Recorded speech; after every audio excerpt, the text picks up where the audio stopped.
La segunda conferencia para esta sesión corre a cargo del señor doctor José Antonio Sánchez Barroso sobre voluntad anticipada.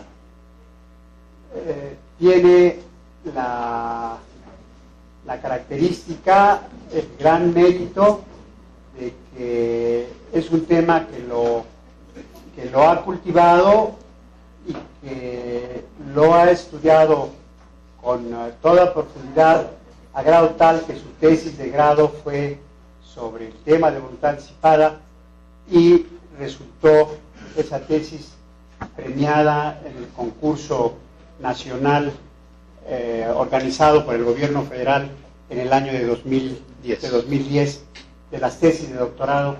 La tesis de don José Antonio Sánchez Barroso obtuvo el primer lugar. Pero además, déjenme decirle que por coincidencia, sin embargo, teniendo su razón de ser, en el mismo certamen, solo que en la tesis de licenciatura en Derecho Privado, también sacó el primer lugar una tesis dirigida por el maestro Sánchez Barroso. Entonces, para nosotros, ya el contar con haber aceptado intervenir, el tenerlo entre nosotros, nos da una gran satisfacción, porque sabemos que va a ser de gran utilidad para todos nosotros su disertación. Entonces, los dejo con el señor conferencista. Muchas gracias. ¿Quieres apoyarnos? Bien, pues muy buenas tardes a todos.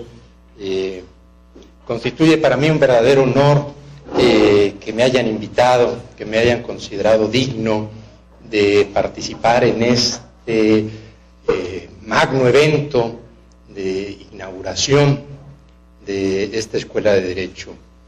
Creo que si quieres darte cuenta de la magnitud de la obra que tienes enfrente, tendríamos que voltear a ver los hombres que hay detrás de ella y la realizan.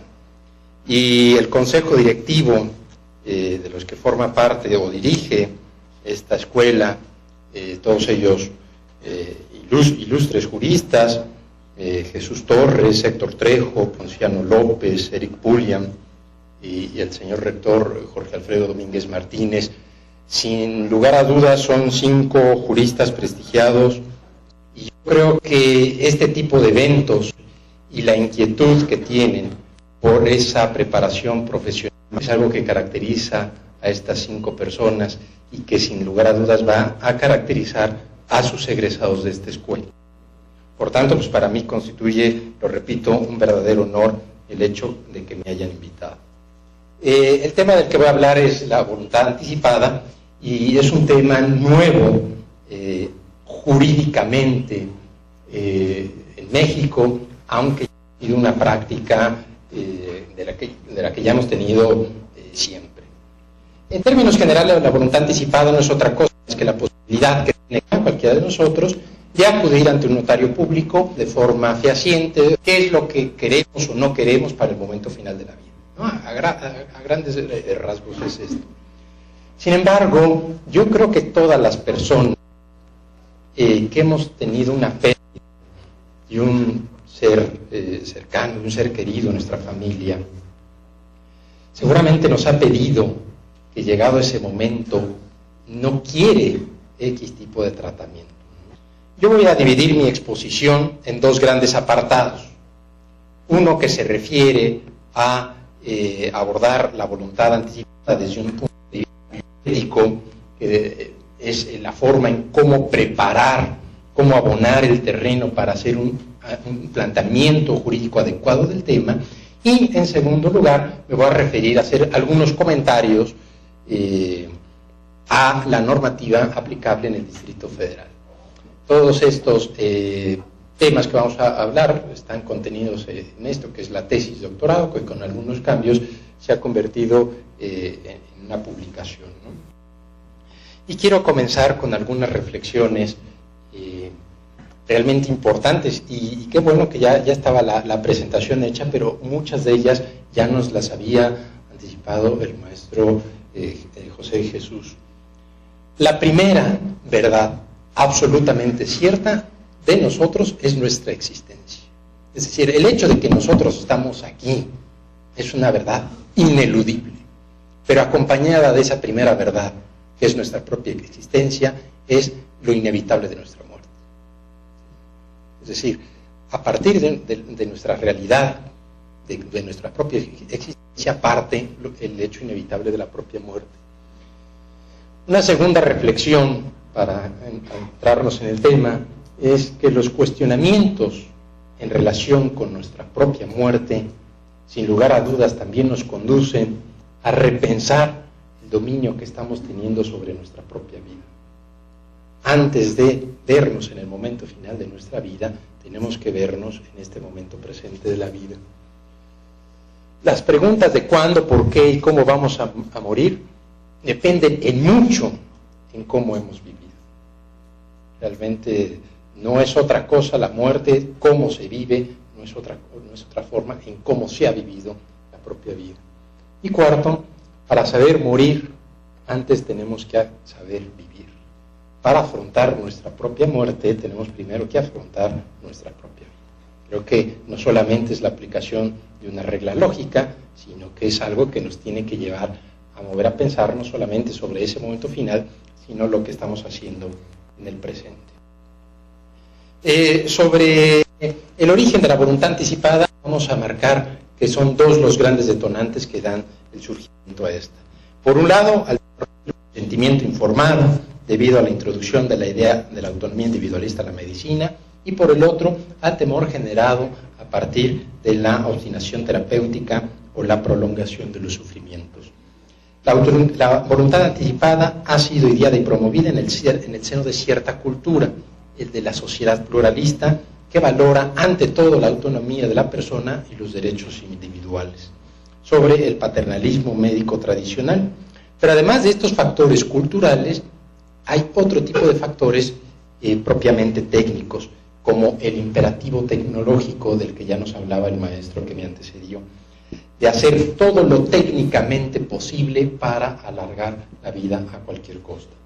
Entonces son dos los grandes detonantes que dieron el origen a la voluntad anticipada. Uno de carácter formal, que tiene que ver con una cuestión cultural, que es la idea de la autonomía, o introducir la idea de la autonomía a la relación médico-paciente. Y en este primer detonante me detengo un poco. Hasta el siglo XIX todas las relaciones eran paternalistas. Una forma de entender esto son las relaciones que vivían, por ejemplo, nuestros padres o nuestros abuelos, las relaciones interpersonales. En esa relación interpersonal, vamos a decir de pareja, eran relaciones menos conflictivas de las que tenemos en la actualidad. Y eso no significa que las relaciones actuales sean peores o no tan buenas como las que existían antaño. Simplemente que las relaciones de antes, habíamos dicho, las de nuestros padres o nuestros abuelos, solamente se realizaba uno de los valores de los sujetos involucrados. Si iba al cine mis abuelos, seguramente veían la película que mi abuelo quería ver, ¿no? Si mi abuela quería ver, no, vamos a ver otra, no, pues su valor quedaba censurado, quedaba cancelado por realizar otro tipo de valor. En la actualidad las relaciones son más conflictivas, pensando en el ejemplo de la vida en pareja, porque cada uno quiere participar en la toma de decisiones. Cada uno quiere realizar su propio valor o quiere gestionar sus propios valores. Esto ha hecho que las relaciones se vuelvan mucho más conflictivas.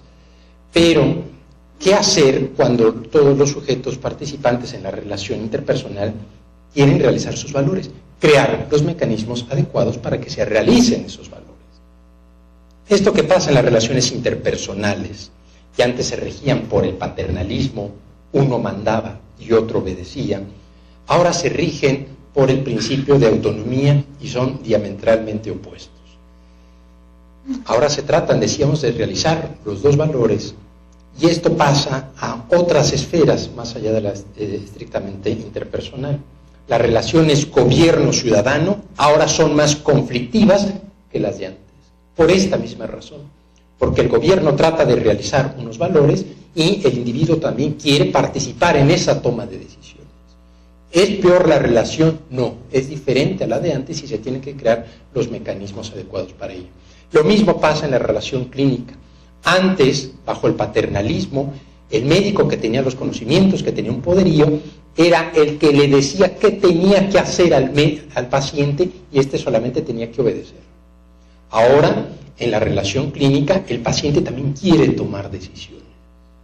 También dice, yo puedo participar en la toma de decisiones, y es aquí cuando surge ese primer detonante de la voluntad anticipada, el que decíamos, un aspecto cultural. Pero hay otro detonante de la voluntad anticipada que no es cultural, sino que habíamos dicho es científico, caracterizado por el imperativo tecnológico. En los años 60 es cuando empieza realmente la medicina a tener un control efectivo sobre la muerte. A partir de que en los años 60, en Estados Unidos y en Gran Bretaña principalmente, empiezan a aparecer las unidades de cuidados intensivos, es cuando aquellos padecimientos que antes solían conducir a la muerte, por ejemplo, parada cardiorrespiratoria, fallo renal, etcétera, cuando este tipo de padecimientos o situaciones empiezan a ser controladas en la unidad de cuidados intensivos, es cuando realmente la medicina tiene un control sobre la muerte y donde la medicina se empieza a plantear moralmente si alargar la vida puede ser un valor que deba realizar siempre. Es apenas en los años 60. Antes de los años 60, en el lenguaje de la medicina existía el término desahucio. A los pacientes que ya médicamente no se les podía hacer algo más, se les desahuciaba y se les mandaba en casa y se decía para que mueran en paz con Dios. Actualmente no se desahucia a nadie. Actualmente la medicina se caracteriza por utilizar todo el arsenal médico del que se tiene disposición para aplicarlo a una persona. Pero la voluntad anticipada se cuestiona si esa aplicación de ese arsenal tecnológico en todos los casos está permitido. Este es el segundo detonante que da motivo en Estados Unidos a pensar en el tema de la voluntad anticipada.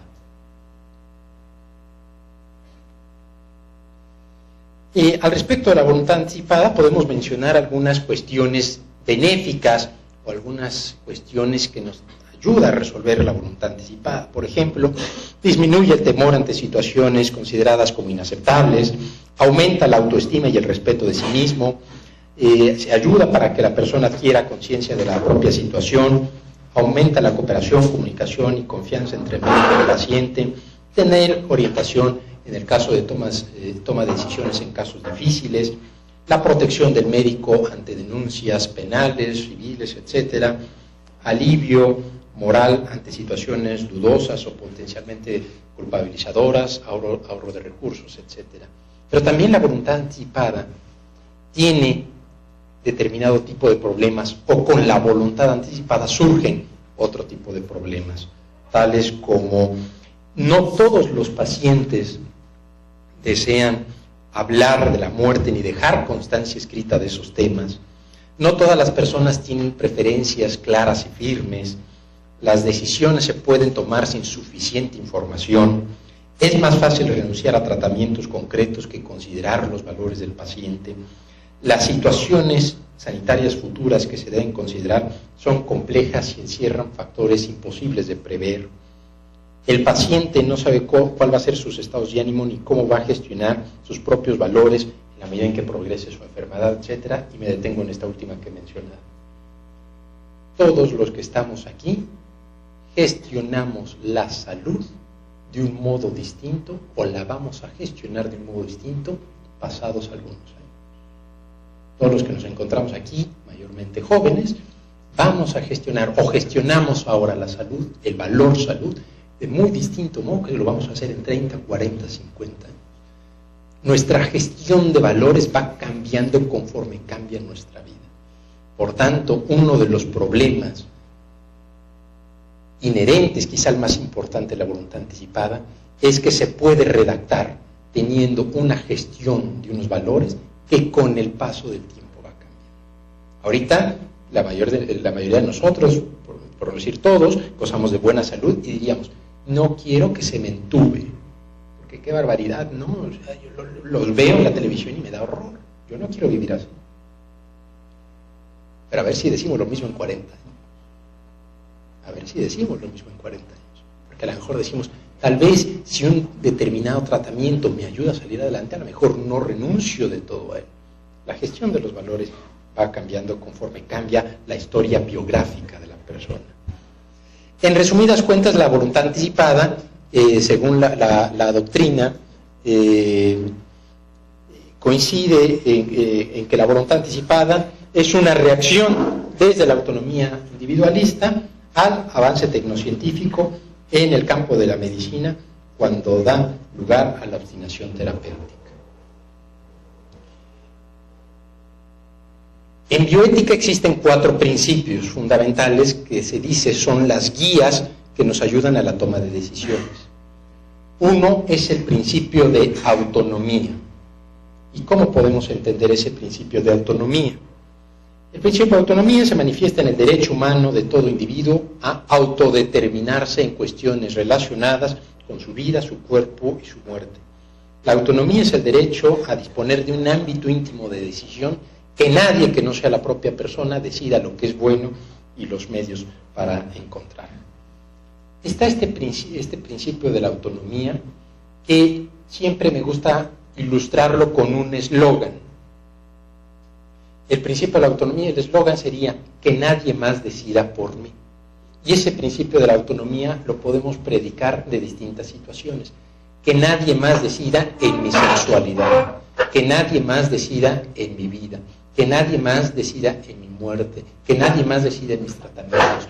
Por eso decíamos que la voluntad anticipada se inscribe principalmente en este principio de autonomía, pero no es el único. Hay otros 3 principios que se deben de conjugar a la hora de tomar decisiones cuando se refiere a la muerte de una persona.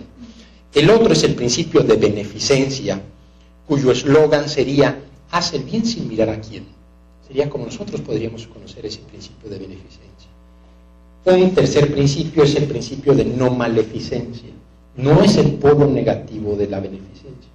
La no maleficencia es no dañar a los demás. Y al igual que la autonomía la puedo predicar en muchos ámbitos, el principio de no maleficencia también lo puedo aplicar a muchos ámbitos. No dañar a los demás en su patrimonio, no dañar a los demás en su cuerpo, no dañar a los demás en su patrimonio moral, etc. Y el último sería el principio de justicia, que su eslogan sería dar a cada quien lo suyo. Ojo, porque la voluntad anticipada en su óptimo funcionamiento debería respetar los 4 principios y no solo el principio de autonomía de la voluntad. Y aquí tenemos una primera conclusión sobre el tema de voluntad anticipada. No todo lo relativo a la voluntad anticipada toma como valor absoluto que deba realizarse siempre la libertad de la persona. La voluntad anticipada no es un contrato el cual al médico le corresponda cumplir como diríamos, pacta sunt servanda, ¿no? En exactitud en el tiempo, exactitud en el lugar, en el modo. No. Es una directriz, es una guía para la toma de decisiones, pero no es un contrato que se da de cumplir a pies puntillas. Sin embargo, pues sí, el principio de autonomía tiene un rol destacado en la voluntad anticipada, sobre todo cuando el paciente con suficiente información y competencia comunica qué es lo que quiere para el momento final de su vida. Y aquí quiero hacer un cuadro en el pizarrón en el que nos ayudará a comprender mucho mejor esto. La voluntad anticipada media entre un aspecto formal, decíamos, guiado por el principio de la autonomía, pero también de un aspecto material, que decíamos imperativo tecnológico. La voluntad anticipada, desde el punto de vista formal, la ubicamos mejor a partir del principio de autonomía.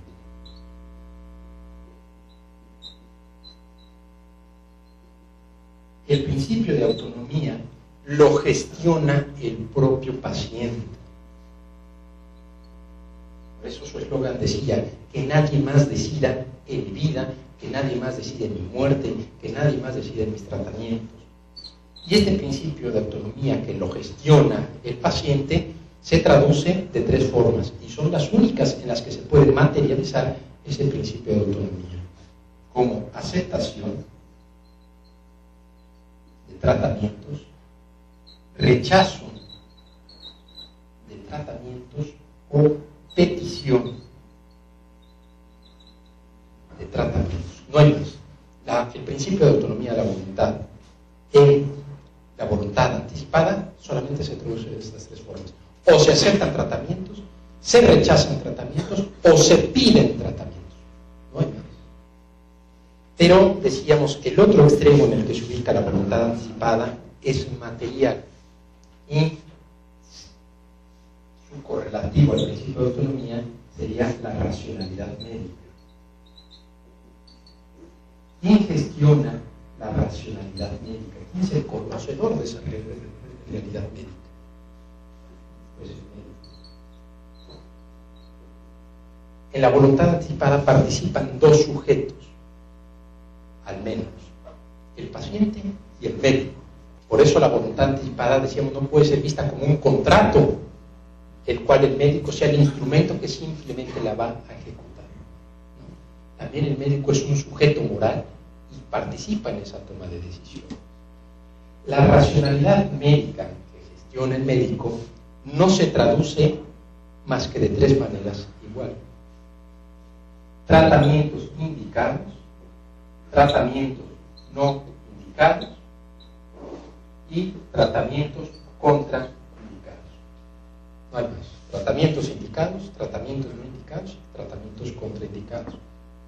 ¿Cuáles son estos? Tratamiento indicado es aquel que científicamente ya está probado que le va a ayudar al paciente a rehabilitarlo, a recuperar su salud, etc. Si tengo un resfriado, tomo un ácido ascórbico, un paracetamol, una aspirina, etc. Eso es un tratamiento indicado. Un tratamiento no indicado, ojo, está en medio porque es gradual, es aquel cuya eficacia no está probada, pero tampoco está probado que le vaya a hacer un mal al paciente. ¿No? Es decir, no le hace bien, no está probado que le haga bien, pero tampoco está probado que le haga un mal. Y por último está el tratamiento contraindicado, aquel que de aplicárselo a un paciente determinado hay evidencia científica disponible que le va a hacer un mal. Vamos a hacer un ejercicio. En esta petición, que es donde mejor se puede entender el principio de autonomía, una persona puede pedir un tratamiento indicado, ¿sí? Y se lo tendríamos que aplicar, sí. ¿En base a qué? Sí, al principio de autonomía, pero también en base al principio de beneficencia, hacer el bien a los demás. Entonces, si el médico le dice al paciente, oye, yo quiero este tratamiento indicado, pues el médico se lo va a poner en base a ese principio de beneficencia. El paciente le pide un tratamiento no indicado al médico, ¿existirá obligación de ponérselo? Depende. En base al principio de justicia, si la atención médica es en un centro hospitalario público, no hay obligación de aplicar, porque posiblemente se está utilizando un medio terapéutico normalmente escaso a una persona que no le está probado si le va a beneficiar o no, y se lo estamos quitando a otra persona que sí es un tratamiento indicado.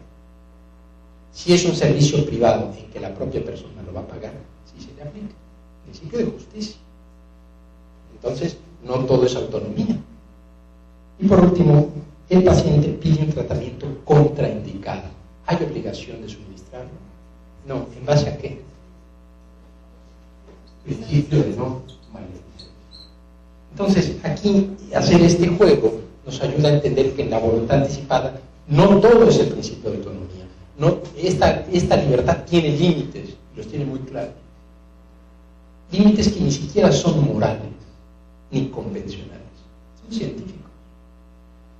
Si el médico considera que es un tratamiento contraindicado, no se lo va a poner, aunque conste en la voluntad anticipada, por ejemplo. Por otro lado, hay que entender que la voluntad anticipada, que se refiere a las decisiones para cuando una persona está muriendo, se inscribe en los siguientes escenarios. Las decisiones al final de la vida dan posición o dan lugar a dos posiciones extremas. Una, la que es el mantenimiento a ultranza de la vida, la libre posición, cuando se considera que se ha descendido por debajo de unos mínimos que resultan inaceptables. En la primera posición se ubican todas aquellas personas que defienden el uso de todas las medidas terapéuticas en todos los casos. ¿Sí? Decíamos, esta posición extrema es aplicar todo lo técnicamente posible, todo lo técnicamente factible, ¿no?, al caso concreto. Y aquí se acuña ese término, ensañamiento terapéutico, o lo que nuestra ley llama obstinación terapéutica. Y en el otro extremo se ubica lo que se llama suicidio médicamente asistido y eutanasia. Segunda conclusión, bueno, ya llevamos cuadritos en una segunda conclusión, que no todo es el principio de autonomía.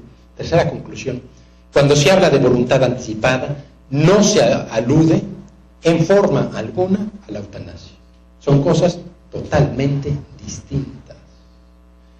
La voluntad anticipada se inscribe en el medio, a rechazar tratamientos, diría la ley, desproporcionados.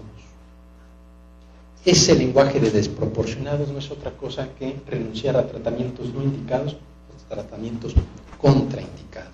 La voluntad anticipada está en el medio. Inclusive si revisamos la ley de voluntad anticipada, expresamente prohíbe la práctica de la eutanasia y también expresamente prohíbe la práctica de la obstinación terapéutica. ¿Por qué? Porque ese es el objetivo principal de la voluntad anticipada, rechazar estos dos tipos de prácticas. La voluntad anticipada se finca en tres premisas bioéticas.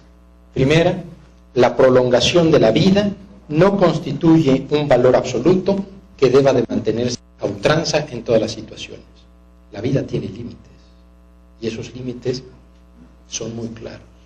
Es decir, alargar la vida a cualquier costa en todas las situaciones no siempre es moralmente bueno. Siguiente, no es digno ni prudente seguir agrediendo al enfermo cuando sus posibilidades de vida son nulas o casi nulas. Esto es precisamente la práctica de la voluntad anticipada. Saber poner unos límites al actuar médico que sean éticamente buenos.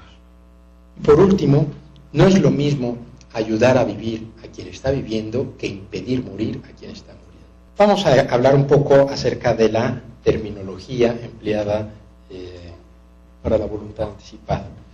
Al consentimiento informado otorgado anticipadamente, previendo una pérdida de la conciencia o capacidad de manifestar la voluntad sobre la atención médica, sobre el tipo de tratamientos que se desean o no recibir, principalmente al final de la vida, se le comenzó llamando como living wills, o lo que nosotros traduciríamos como testamentos vitales, o como se empezó a llamar en México, testamentos biológicos. En 1967 es cuando realmente se acuña el término en Estados Unidos por la Euthanasia Society of America, que propone un tipo de documento de cuidados anticipados que permita al individuo especificar su voluntad y determinar qué tipo de intervenciones médicas requiere para el final de la vida. Surge en los años 60. 2 años más tarde, un abogado estadounidense, Louis Kuttner, propone este tipo de documentos principalmente para las personas en enfermedad vegetativa, y desde entonces ha tenido un crecimiento exponencial principalmente en los países anglosajones. Sin embargo, la búsqueda de precisión sintáctica en la traducción de living will podría ir seguida de una imprecisión semántica. Yo considero que no podemos confundir lo que es el testamento del derecho común con lo que es la voluntad anticipada. Por tanto, para referirnos a las decisiones para el final de la vida, vale mejor utilizar términos como voluntad anticipada en lugar de testamento vital, porque las diferencias son realmente evidentes, ¿no? Mientras que en el testamento el contenido son, por regla general, una serie de derechos susceptibles de valoración económica y transmitibles por virtud de la muerte, y que está sujeto a 2 condiciones, ¿no? la muerte del testador y la existencia y la capacidad de las personas para sucederlo. En el caso de la voluntad anticipada son totalmente distintos.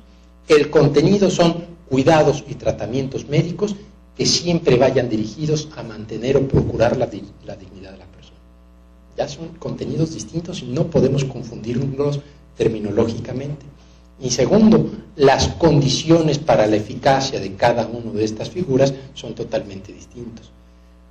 Ojo, porque la condición para que una voluntad anticipada sea eficaz, según la doctrina bioética internacional y la legislación internacional, es la incapacidad de la persona, la incapacidad no siempre legal, la incapacidad física de la persona natural para manifestar su voluntad. Retengan esto en su mente porque vamos a ver cuando veamos la parte de crítica a la ley, cómo no obedece esta tradición jurídica la ley del Distrito Federal. Sin embargo, es evidente que tanto la voluntad anticipada como el testamento tienen ciertas similitudes. En ambos casos son un mero proyecto hasta en tanto no se cumplan las condiciones. Por tanto, carecen de obligatoriedad jurídica y son esencialmente revocables. Esa es en la parte en que se distingue muy bien la voluntad anticipada y el testamento. Hasta en tanto no muera la persona, puede revocar cuantas veces o cuantas amantes tenga el testador para su disposición. Pues también la voluntad anticipada, hasta que no caiga en ese supuesto de incapacidad, puede revocar el documento cuantas veces quiera. El segundo aspecto en el que se identifica el testamento como la voluntad anticipada, en cuanto a la formalidad.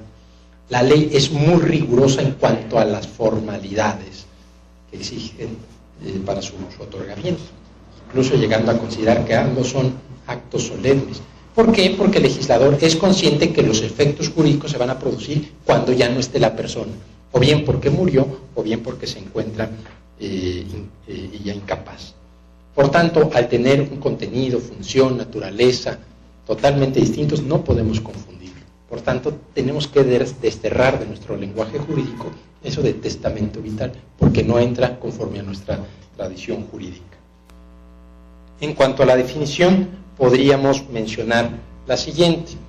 Hay dos formas en cómo nosotros nos podemos acercar a la voluntad anticipada. Y este es un segundo aspecto que pido que retengan porque nos va a servir en mucho para criticar la ley en esta segunda parte. Podemos entender la voluntad anticipada como el proceso mediante el cual una persona planifica los tratamientos y cuidados de salud que desea recibir o rechazar en el futuro, en particular para el momento en que no sea capaz de tomar por sí misma las decisiones. Es decir, la voluntad anticipada es un proceso de comunicación, es un proceso de toma de decisiones. La voluntad anticipada no es un documento, no es un estado, no es la captación de una firma con efectos legales, es todo un proceso de comunicación entre el médico con el paciente. Esa es una primera forma de entender la voluntad anticipada. Pero hay otra, que es la estrictamente jurídica, que es la que lo entiende como un documento. Y así la voluntad anticipada, pues podríamos decir, es el documento en el que una persona mayor de edad, con capacidad suficiente y de manera libre, expresa las instrucciones a tener en cuenta cuando se encuentre en una situación en que por las circunstancias que concurran no le permitan expresar personalmente su voluntad. Es decir, la forma en cómo nos podemos nosotros acercar a la voluntad anticipada es de dos vías, como proceso o como documento.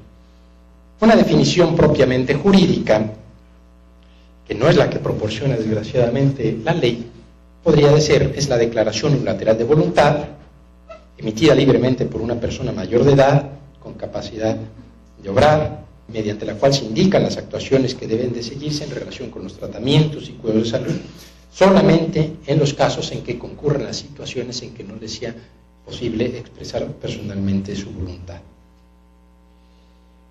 Por estas razones, la voluntad anticipada, producto de un proceso de comunicación y deliberación entre todos los sujetos, forman parte de la relación clínica, el cual por su trascendencia exige ciertas formalidades, por ejemplo, que conste por escrito. Y aquí cabría acuñar dos reglas de oro de la voluntad anticipada. Primera, elaborar una voluntad anticipada sin una deliberación entre el médico y el paciente difícilmente es mejor que no tenerlo. Cuando vamos a elaborar nuestro testamento, pedimos una asesoría de la persona más capacitada que nos pueda instruir en la forma en cómo dividir nuestros bienes, y es el notario.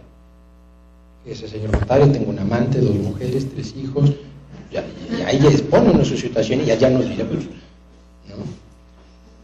También en la voluntad anticipada debiese existir el presupuesto de que antes de su redacción se lleve a cabo un proceso de comunicación entre el médico y el paciente, para que le instruya, para que le diga qué escenarios son los que le van a tocar vivir de acuerdo con su enfermedad. Y ahorita no entro más a detalle en eso, lo vamos a abordar porque es muy importante. Y segunda regla de oro de la voluntad anticipada: es moralmente reprochable hablar de voluntad anticipada refiriéndose solamente por el aspecto jurídico como documento, pero también es socialmente cuestionable prescindir de ese aspecto. Es decir, son 2 realidades que componen la voluntad anticipada que no pueden ser ninguna de ellas diferenciada. Vamos a ver la finalidad del documento, la finalidad en sí genéricamente que tiene la voluntad anticipada. La primera, ya le hemos dicho, evitar los 2 extremos maleficentes. Principalmente el rechazo a la obstinación terapéutica, el rechazo a que todo lo técnicamente posible me sea aplicable a mí en un futuro, marcarle un límite al imperativo tecnológico, y por el otro, el rechazo a la eutanasia, ¿no? Son las 2 finalidades de cajón que tiene la voluntad anticipada. Pero tiene otra que quizá es la más importante y la que se le olvidó al legislador al momento de redactar la ley, que se refiere a la planificación terapéutico-asistencial. ¿Y qué es la planificación?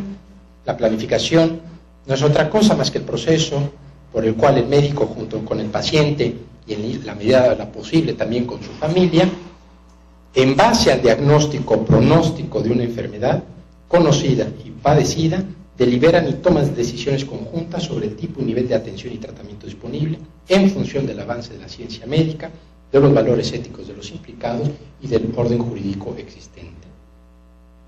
Es decir, ya hemos dicho que la voluntad anticipada es algo muy distinto al testamento, pero vamos a utilizarlos ahorita de manera didáctica para entender este punto. Hasta cierto punto, y repito, hasta cierto punto puede ser ocioso que una persona que no tenga bienes haga su testamento, porque la finalidad del testamento es darle continuidad a las relaciones activas y pasivas de un patrimonio. Y si bien siempre existe un patrimonio, por eso hago la acotación, en ciertas ocasiones puede ser ocioso la elaboración de un testamento. Vamos a la voluntad anticipada. Si no se tiene una determinada enfermedad conocida y padecida, sería ocioso hasta cierto punto, y otra vez, hasta cierto punto, elaborar una voluntad anticipada. Porque si yo no conozco, yo estoy sano, fuerte, vigoroso y sano, y voy y elaboro o redacto mi documento de voluntad anticipada, ¿qué pondría? Pues tendría que ser en su redacción tan general que simplemente abarque el primer momento. Y será bueno, ¿no?, rechazar la obstinación terapéutica y la eutanasia. Pero esa función de la voluntad anticipada estará dada a la mitad. Por tanto, es muy difícil que una persona a priori, sin conocer una enfermedad, planifique. No se puede planificar lo que no es una expectativa, lo que no es una posible realidad. Y si no tengo conocimiento de una enfermedad, ¿qué voy a poner en el documento de voluntad anticipada? Si no tengo bienes, ¿qué voy a poner en mi testamento? Algo muy parecido. Pero la voluntad anticipada, para que cubra este segundo aspecto, que se refiere a la planificación terapéutica asistencial, está realmente aconsejada a otro tipo de personas. está realmente aconsejada a otro tipo de personas a los que les ayudará o será más benéfico la voluntad anticipada. Aquellas personas que tienen una enfermedad crónica, por ejemplo, cáncer, diabetes, demencia en estado inicial, etc. Aquellas personas que ya tienen un diagnóstico, usted tiene esto, ya tiene un pronóstico, usted se le espera en estos escenarios, ya tiene un tratamiento, tiene estas alternativas A, B, C, D, esa persona realmente es la que puede planificar y la que le puede sacar el mayor jugo a la voluntad anticipada. ¿Sí queda claro? Esto no obsta para que cualquier persona pueda realizar su voluntad anticipada y estará bien, pero la finalidad no será completa, porque realmente va destinada a otro tipo de personas que son a estos a los que ya he mencionado.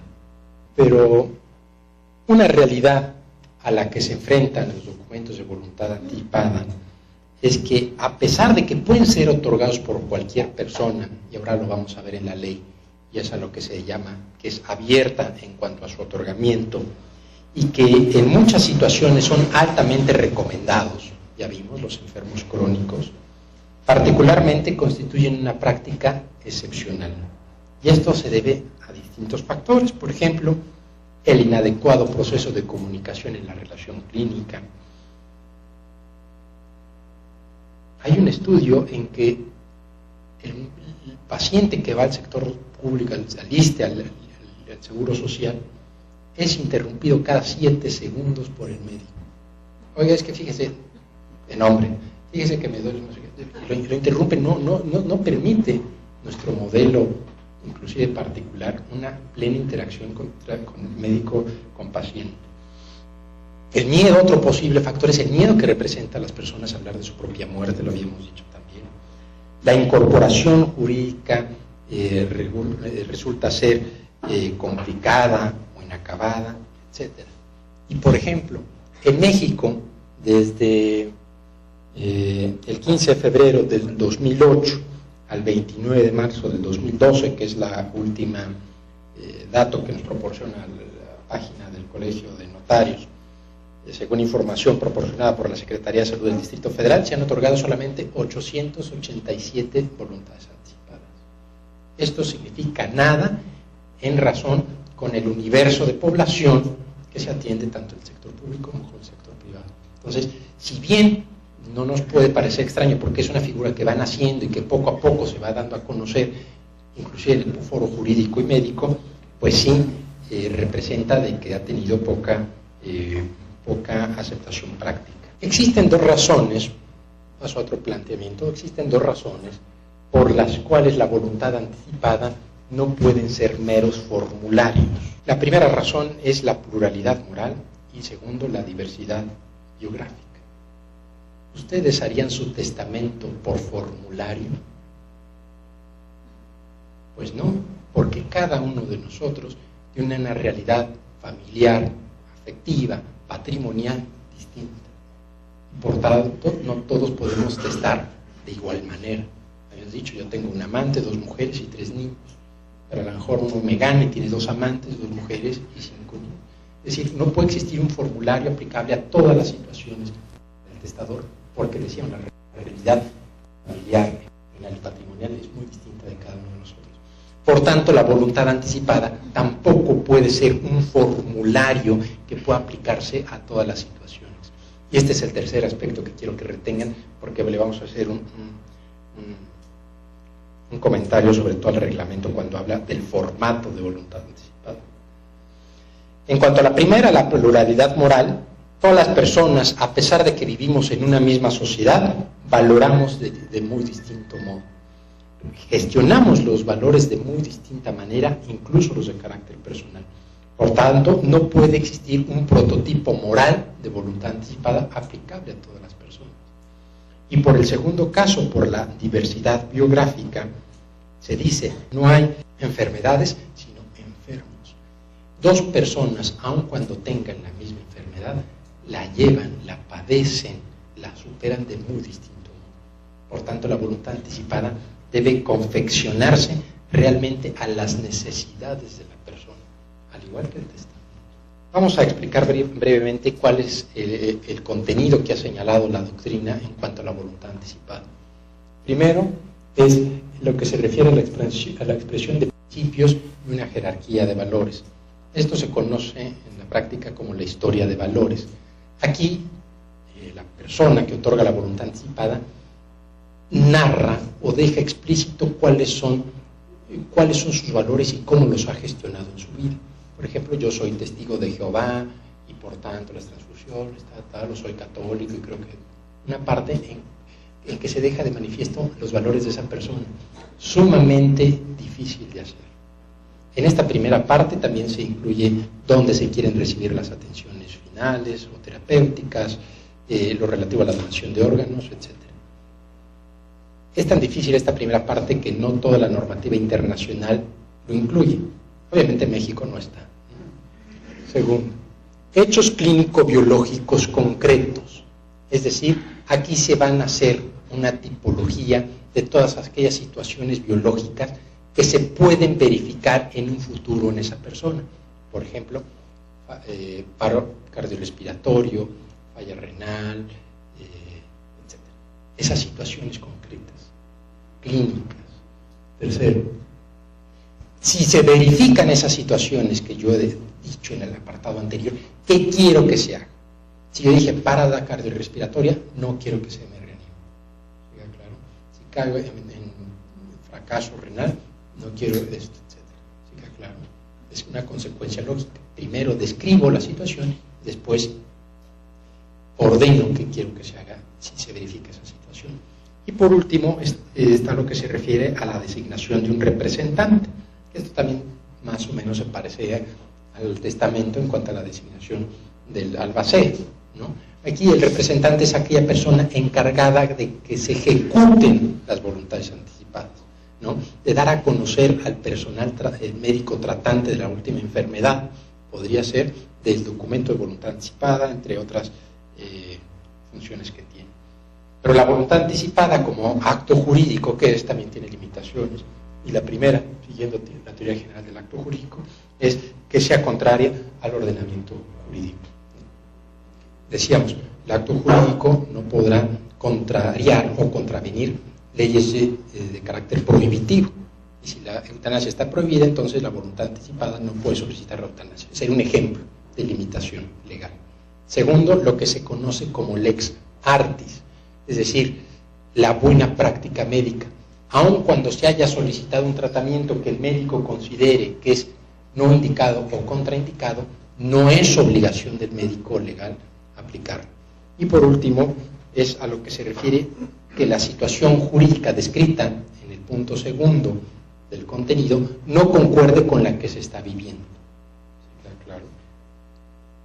Vamos ahora sí a entrar al tratamiento jurídico, teniendo algunos elementos ya para hacer ahora sí una fuerte crítica a la ley de voluntad anticipada.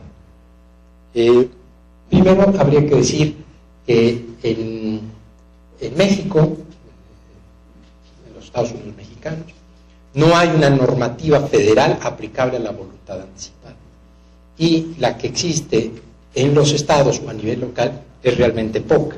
Solamente está regulado en Aguascalientes, Coahuila, Distrito Federal, Guanajuato, Michoacán, Ocampo, San Luis Potosí, y hasta hace unos días se acaba de aprobar también la ley en Guerrero.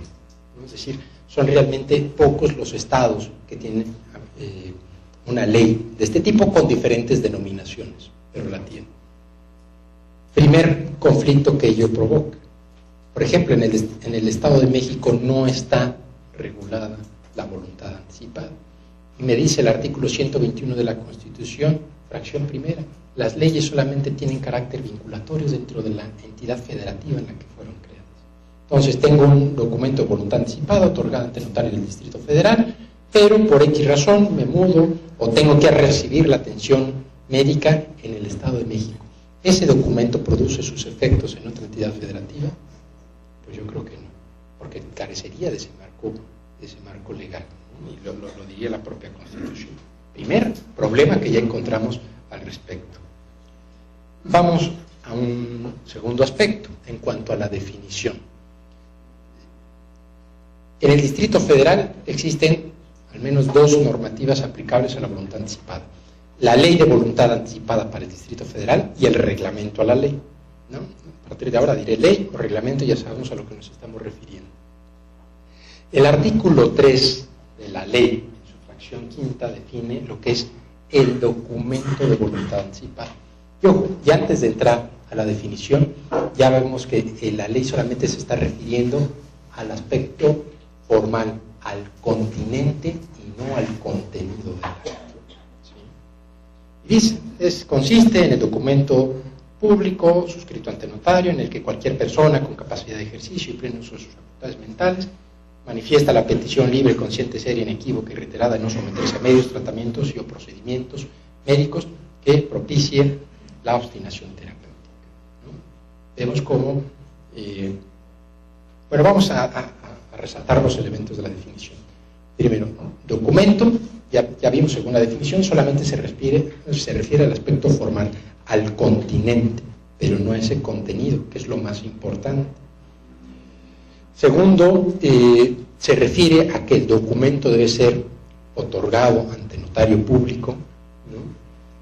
Se requiere la capacidad, igual que para todos los actos públicos, etcétera, pero dice que rechazando la obstinación terapéutica, renunciando a unos tipos de tratamientos, y esa definición se refiere a los no indicados y contraindicados, porque me van a propiciar la obstinación terapéutica. Ya no me van a hacer un bien, al contrario, si me los ponen me van a hacer un mal. El artículo 2 del reglamento reproduce exactamente la misma definición, ¿no? Dice, para los efectos de tal, se entiende, la misma definición.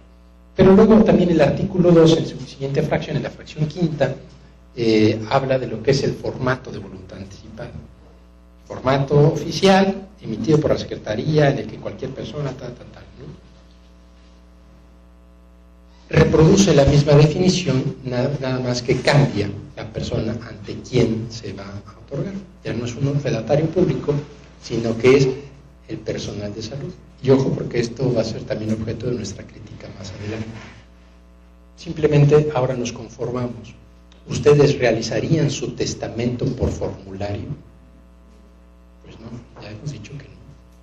Pero aquí el reglamento abre la posibilidad de que la voluntad anticipada sea un formato. Ahora vemos que existe un documento que se llama consentimiento informado y que cuando vamos a una atención médica que incluye, por ejemplo, una cirugía, anestesia, etcétera, nos hacen firmar un papel donde dice que nos explicaron, nos dijeron, nos dieron alternativas y todo eso. ¿A cuántos de las personas que estamos aquí presentes que lo hemos firmado se nos ha explicado? Si se establece este modelo de formato, pues hacia allá dirigimos la práctica de la voluntad anticipada. Primera cuestión, en cuanto a la definición, tendríamos que decir que la ley debe de sensibilizarse para no solamente considerar el aspecto formal o continente, el cual es muy necesario y que a nosotros como juristas nos interesa, pero también tiene que sensibilizarse para incluir ese contenido que se refiere, hemos dicho, tanto a rechazar la obstinación terapéutica, la eutanasia y incluir también la planificación terapéutica asistencial. Siguiente, en cuanto a la ejecución del documento de voluntad anticipada.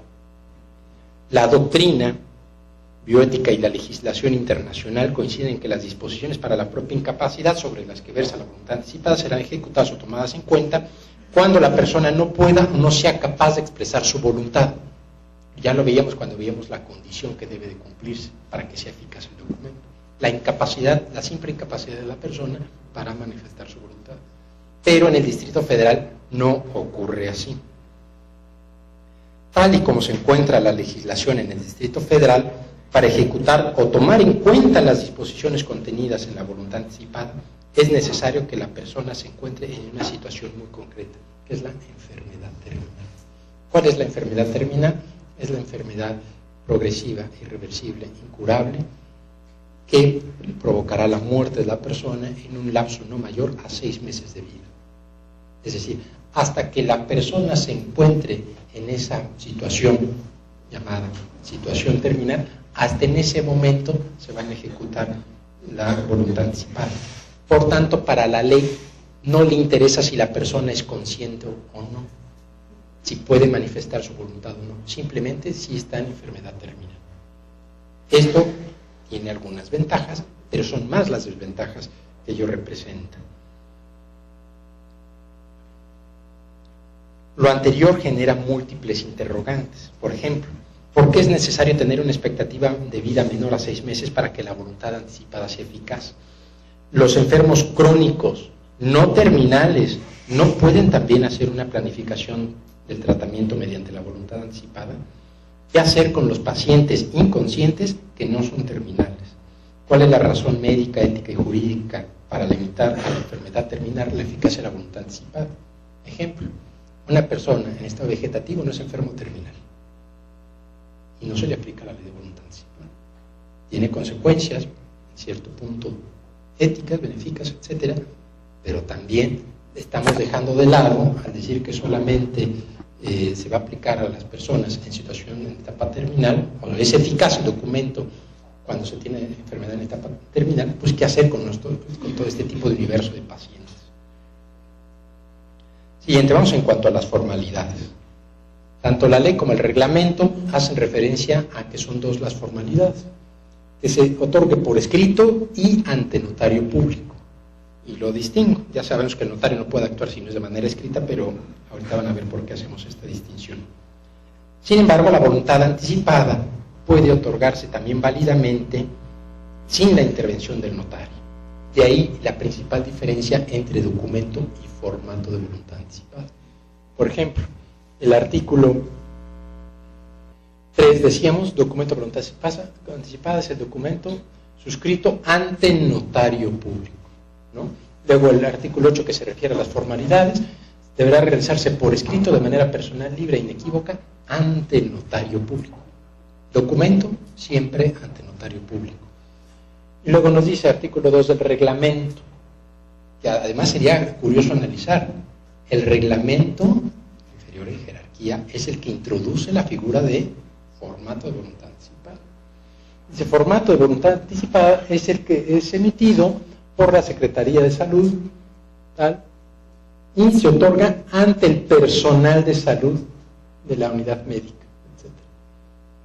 Y dice el artículo 10, complementando, en caso del enfermo terminal, primer supuesto para que pueda suscribirse el formato, que sea paciente en etapa terminal, y segundo, que se encuentre imposibilitado para acudir ante notario, podrá suscribir el documento ante el personal de salud correspondiente.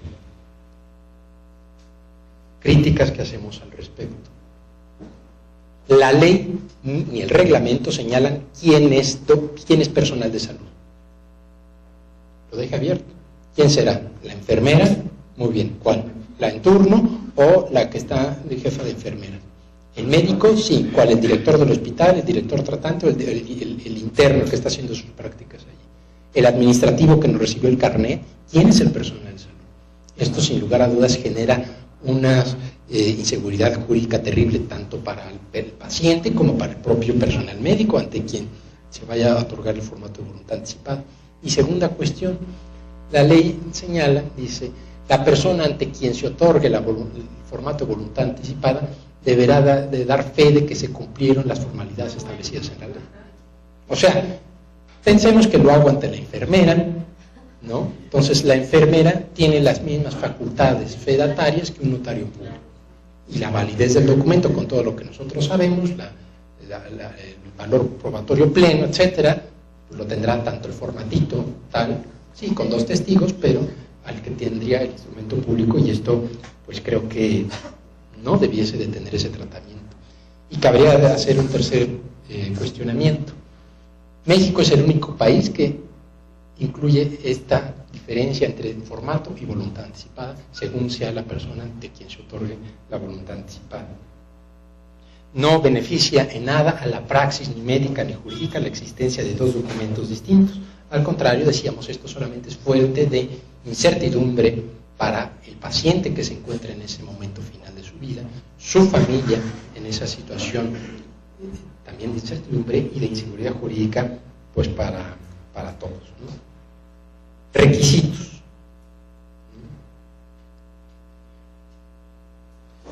Por lo que hace a los requisitos para otorgar la voluntad anticipada, la doctrina y la legislación internacional coinciden que la voluntad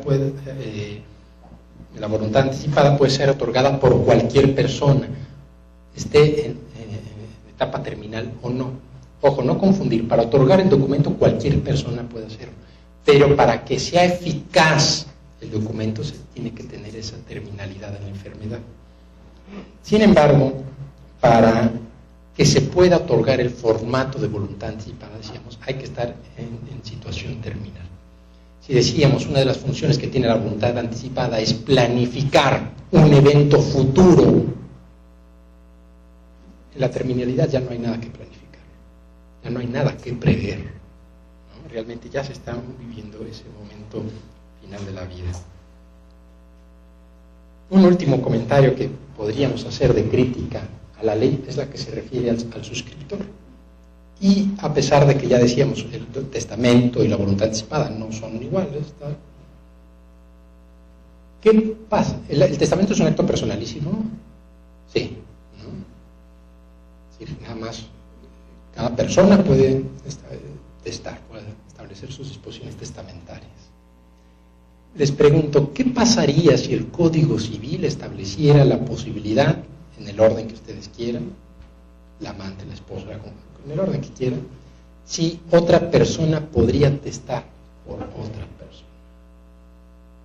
Hijo, sería motivo de muchos conflictos.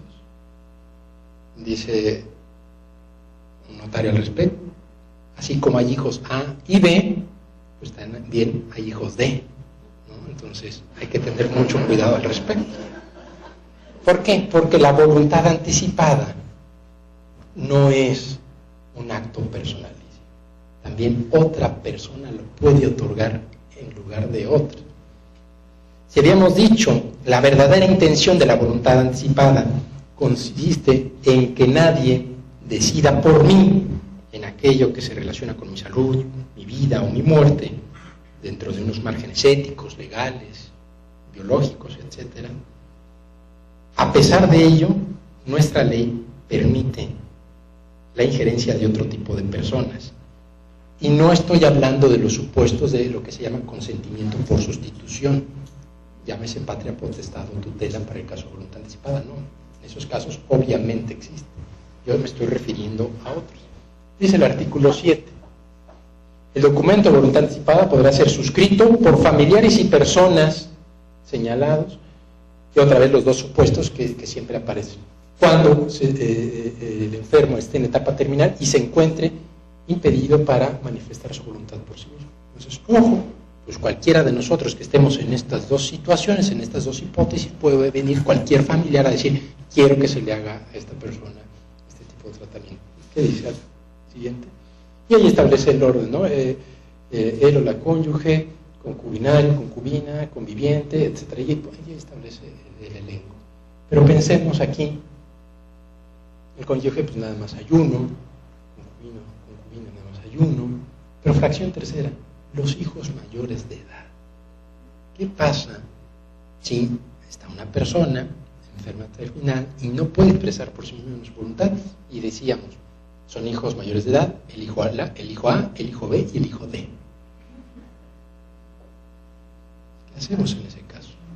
Entonces, esa situación que tratábamos de prever, de planificar, se vuelve conflictiva desde el punto de vista jurídico, ¿no? Y lo mismo sucede para el formato de voluntad anticipada, ¿no? Dice, el formato también podrá ser suscrito por familiares, ¿no? Siempre en los mismos dos supuestos, y también para el caso de formato vuelve a establecer el grado de prelación de los familiares, ¿no? Decíamos, ¿qué pasaría si otra persona pudiera hacer nuestro testamento por nosotros, aunque estemos muy incapacitados para hacerlo? Pues seguramente sería motivo de desaveniencia familiar. Lo mismo puede, no es que sea así, pero también puede pasar en la voluntad anticipada. Porque si no se ponen de acuerdo, o hay alguno que quiera empujar un poquito más que otro, pues también puede haber todo tipo de conflictos al respecto. Pues estas solamente son algunos comentarios que quise traer hoy al día con ustedes, de uno de los temas que se conocen como más de avanzada en el terreno jurídico, en el que nos hace falta todavía abrevar mucho camino sobre el conocimiento, aplicación y sobre todo sobre cómo tendríamos nosotros como juristas, como profesionales del derecho, abrevar en este sentido.